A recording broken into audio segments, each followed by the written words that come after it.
Edwin Jenner.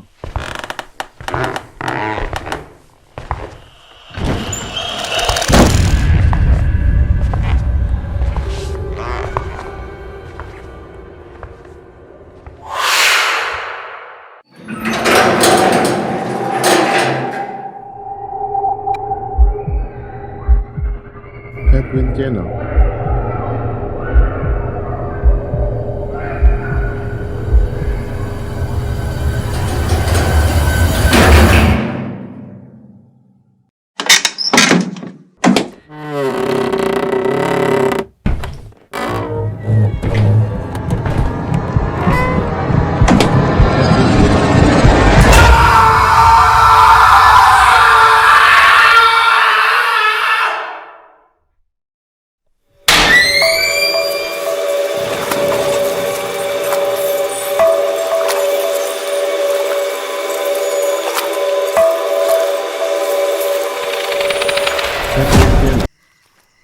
السلام علیکم listeners, میں ہوں آپ کی ہوسٹ نیلم، اور نیلم آپ کو اپنے چینل میں ویلکم کرتی ہے۔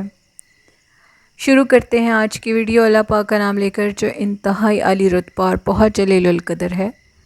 میں آپ سب کے لیے یہ دعا کرتی ہوں کہ آپ سب لوگ جہاں رہیں خوش رہیں اور آباد رہیں۔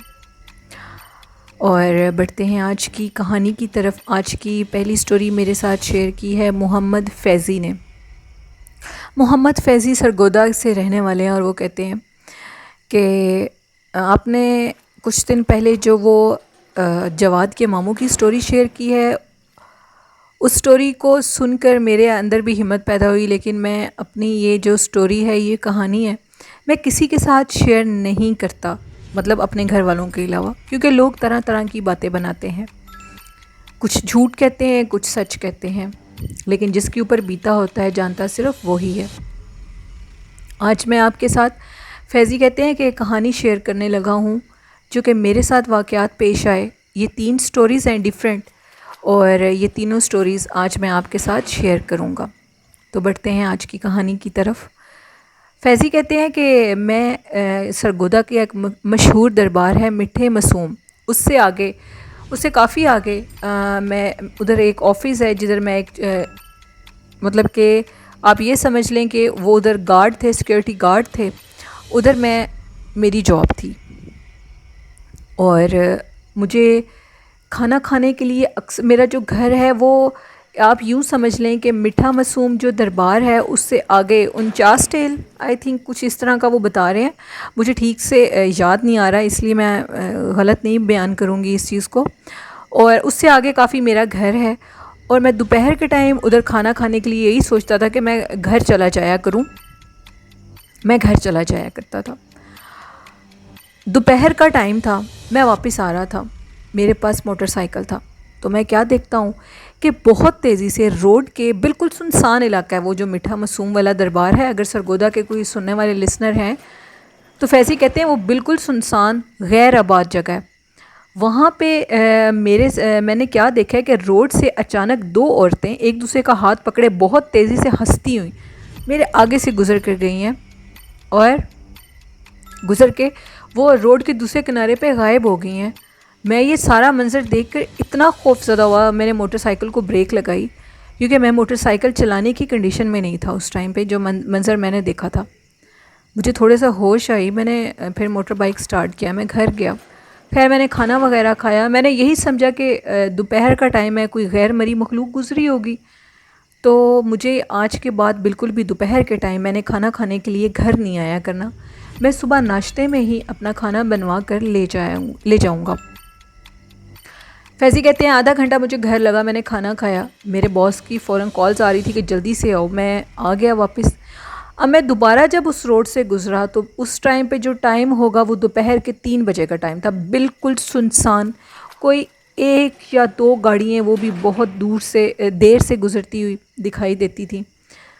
میں جیسے ہی اس روڈ کے قریب دوبارہ آیا تو اس دفعہ میں نے دیکھا کہ ادھر روڈ کے کنارے پہ ایک مطلب ڈھیر سارے درخت لگے ہوئے ہیں، ادھر درخت کے نیچے ایک عورت بیٹھی ہوئی ہے، اور اس عورت نے میں نے اس عورت کو جیسے دیکھا مجھے بڑا عجیب تعجب ہوا کہ اتنی گرمی میں بالکل سیدھا سورج اس کے منہ پہ پڑ رہا ہے، اور وہ عورت سامنے بیٹھی ہوئی ہے، اس کو کسی قسم کی گرمی محسوس نہیں ہو رہی، اور شدید تپتی ہوئی دوپہریں ہیں، یہ عورت ادھر کیسے بیٹھ سکتی ہے؟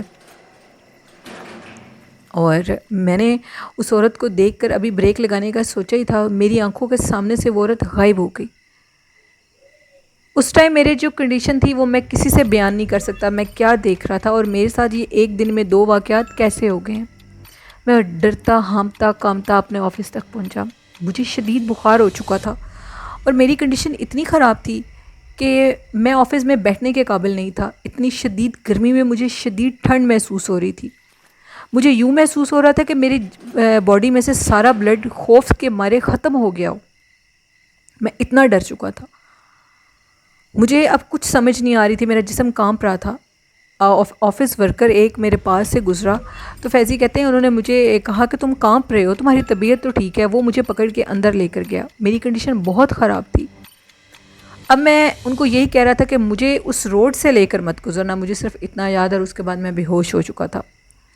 جب میری آنکھ کھلی تو میں اپنے گھر میں تھا۔ میرے ساتھ عجیب و غریب واقعات کے سلسلے شروع ہونے لگے۔ میں نے 10-15 دن کی لیو لے لی اپنے آفس سے، اور جو میرے باس تھے انہوں نے مجھے لیو دے دی۔ سلسلے اب اس طرح کے واقعات شروع ہو گئے میری زندگی میں کہ جو کہ ناقابل فراموش تھے۔ میں نے کیا دیکھا کہ میں رات کے ٹائم اٹھا ہوں صحن میں، تو میں نے حاجت کے لیے واش روم میں جانا تھا۔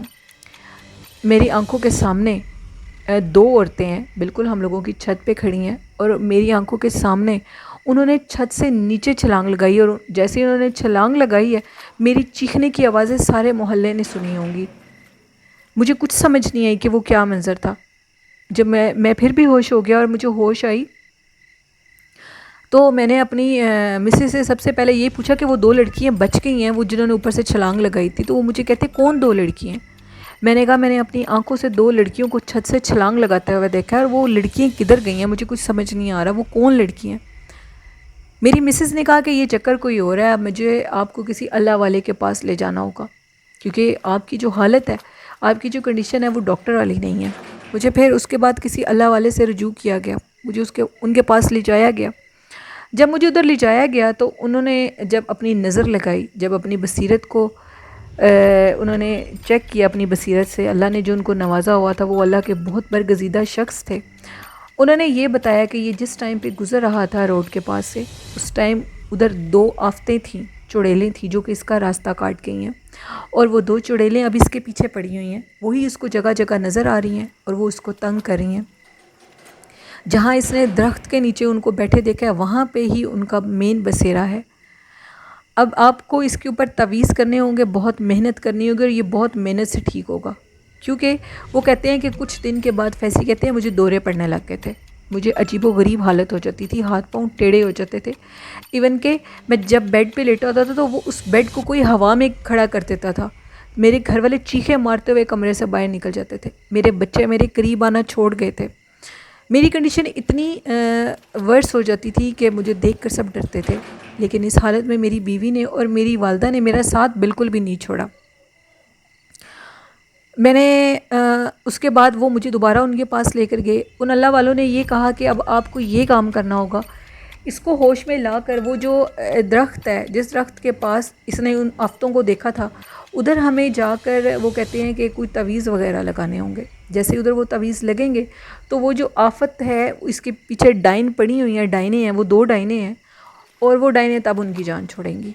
فیضی کہتے ہیں کہ پتہ نہیں کون سی حالات میں کیا دم درود کر کے اللہ والوں نے مجھے اس درخت تک پہنچایا۔ میں ادھر کھڑا ہوں، میں نے اپنے ہاتھوں سے اس درخت کے پاس تعویذ لٹکایا۔ جب میں نے تعویذ لٹکایا تو مجھے یوں محسوس ہو رہا تھا کہ میرے جسم کے اندر جیسے آگ جل رہی ہو، اور مجھے کسی نے گرم تپتے ہوئے پانی میں پھینک دیا، اور میرا جسم آگ کی طرح تپ رہا تھا، اور یوں لگ رہا تھا کہ سارا جسم جل کے راکھ ہو گیا ہو جب میں تعویذ کو لٹکا رہا تھا۔ اس کے بعد میری حالت بہت ورس ہو چکی تھی، میرے اندر بلڈ کی اتنی کمی ہوئی تھی کہ میں بیان نہیں کر سکتا میری کیا حالتیں ہوئی تھیں۔ میرا مسلسل علاج ہوا، وہ جو دورے کی کیفیت تھی، وہ جو عورتیں مجھے نظر آتی تھی وہ تو ختم ہو گئیں، لیکن اس کے بعد بہت لمبا چوڑا 1 سال میں چارپائی پہ رہا، میرا علاج ہوا، مجھے خون کی ڈرپس لگی، میرے بہت برے حالات ہوئے، اور اس کے بعد الحمدللہ اب میں بالکل ٹھیک ہوں۔ اور فیضی کہتے ہیں کہ وہ جو میٹھا معصوم دربار والا روڈ ہے وہ بہت ہارر ہے، بہت ہانٹیڈ ہے ادھر، یہ مخلوق رہتی ہے. اور جو بھی سرگودا کے رہائشی ہیں وہ دوپہر کے ٹائم اور رات کے ٹائم پلیز اس جگہ سے گزرنے سے گریز کریں. گو کہ وہ جگہ ساری راستہ وہی ہے، لوگوں نے گزرنا ہوتا ہے ادھر سے، لیکن پلیز آپ سب لوگ اپنا خیال رکھیں. ادھر سے گزرنا بھی ہو تو اپنے گلے میں تعویذ وغیرہ ڈالیں. فیضی کہتے ہیں کہ میرے پاس کوئی تعویذ بھی نہیں تھا جو میری حفاظت کر سکتا، کیونکہ ان اللہ والوں نے کہا تھا کہ اگر اس کے گلے میں کوئی حفاظت کا چھوٹا موٹا ہی تعویذ ہوتا تو یہ بچ سکتا، مطلب اس کی اتنی حالت خراب نہ ہوتی. اس دن کے بعد میرے گلے میں تعویذ ہے، اور میں ابھی بھی اس روڈ سے گزرتا ہوں، لیکن اب میں دوپہر کے ٹائم بالکل ادھر سے نہیں گزرتا. دوپہر کے ٹائم وہ روڈ بہت سنسان ہے، ایون کہ ادھر دن کے ٹائم دوپہر کے ٹائم غیر مرئی مخلوق کو دیکھا جاتا ہے. سرگودا کے رہنے والے اس چیز کو بخوبی جانتے ہوں گے کہ وہ روڈ کتنا خوف اور اتنا ہی ورس کنڈیشن ہے ادھر. ادھر رات کے ٹائم بھی کہتے ہیں کہ بہت سی مخلوقات نظر آتی ہیں. فیضی کہتے ہیں میرے فرینڈس بھی بتاتے ہیں کہ ادھر رات کے ٹائم مطلب ادھر بہت زیادہ ڈائنے ہیں، چڑیلوں کا بسیرا ہے اس جگہ پہ، کیونکہ وہ سنسان علاقہ ہے اور ادھر بہت زیادہ درخت ہیں. آپ سب لوگ اپنی حفاظت کیا کریں. سرگودے کے علاوہ بھی جو بھی لوگ ہیں جہاں سے بھی سننے والے ہیں وہ ایسی جگہوں سے دوپہر اور رات کے ٹائم گزرنا بالکل چھوڑ دیں. ایسی چیزیں زندگی خراب کر دیتی ہیں، اور خوش قسمت لوگ ہوتے ہیں جو کہ ان کے ایسے واروں سے بچ جاتے ہیں. اور سب لوگ اپنے گلے میں حفاظت کے لیے قرآنی آیات کو ضرور ڈالیں، اس سے ہماری حفاظت ہوتی ہے. نو ڈاؤٹ کہ قرآنی آیات ہماری بہت حفاظت کرتی ہیں. یہ سٹوری تھی فیضی کی جو انہوں نے سرگودا سے میرے ساتھ شیئر کی. بہت شکریہ محمد فیضی اپنی سٹوری بھیجنے کے لیے. تو لسنرز یہ تھی آج کی کہانی. آئی ہوپ آپ لوگوں کو ضرور پسند آئی ہوگی اور اس پہ ضرور عمل کریے گا. فیضی کی زندگی سے آپ سب لوگ ایک ضرور کوئی نہ کوئی مورل لینا، اور میری ہر سٹوری کا کوئی نہ کوئی مورل ضرور ہوتا ہے، اور وہ آپ سب لوگوں کی بہتری کے لیے ہوتا ہے. اور آج کا اچھا میسیج ہے کہ اپنا ڈھیر سارا خیال رکھیں. قرآن پاک کی آیات کو اپنے گلے میں ضرور ڈالیں جو کہ انسان کی حفاظت کرتی ہیں ایسی شیطان جنات سے. اور اپنے والدین کا ڈھیر سارا خیال رکھا کریں، ان سے بہت محبت کریں اور ان سے دعائیں لیں. اسی کے ساتھ اپنی ہوسٹ نیلم کو اجازت دیجیے. اور اگر میرے چینل کی سٹوریز اچھی لگتی ہیں تو میرے چینل کو سبسکرائب بھی کیجیے، اپنا فیڈ بیک بھی دیا کریں، اور چینل کو لائک بھی کیا کریں سٹوریز کو. اور اگر آپ چاہتے ہیں کہ نیلم وائس آفیشیل آگے گروتھ کرے تو میرے چینل کو زیادہ سے زیادہ اپنے فرینڈ اور فیملی میں بھی شیئر کریں، اور سبسکرائب بھی کریں اور لائک بھی کریں. ڈسکرپشن باکس میں میرا ای میل آئی ڈی ہے جس پہ آپ اپنی سٹوریز کو شیئر کر سکتے ہیں، اور کمنٹ باکس میں بھی اپنی سٹوریز کو شیئر کر سکتے ہیں. اسی کے ساتھ مجھے اجازت دیجیے. دعاؤں میں مجھے اور میرے والدین کو یاد رکھیے گا. آپ بھی اپنا اور اپنا والدین کا خیال رکھیے گا. اللہ حافظ. اللہ نگہبان.